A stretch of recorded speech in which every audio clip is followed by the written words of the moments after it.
Team India head coach గా గౌతమ్ గంభీర్ బాధ్యతలు చేపట్టిన తర్వాత నుంచి టెస్టుల్లో భారత జట్టు ప్రదర్శన ఏమాత్రం బాగోలేదు. వరుస పరాజయాలతో ముందుకు సాగుతోంది.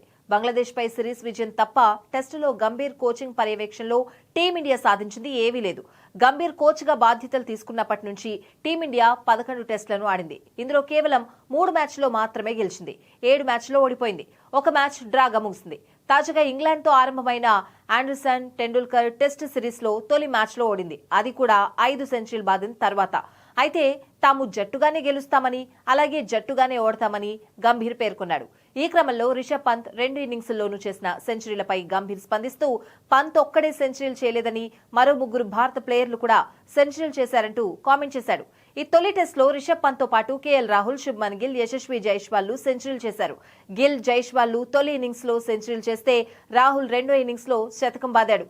ఇక పంత్ 2 ఇన్నింగ్స్ల్లోనూ శతకాల మోత మోగించాడు. అయినా గంభీర్ చేసిన కామెంట్స్ చూస్తూ ఉంటే తనకు పంత్ కు మధ్య ఏదో ఉందంటూ కూడా కామెంట్స్ వినిపిస్తున్నాయి. బోర్డర్ గవాస్కర్ టెస్ట్ సిరీస్ లో భాగంగా సిడ్నీ టెస్ట్ లో పంత్ ను పక్కన పెట్టాలనే ఆలోచన గంభీర్ చేశాడు.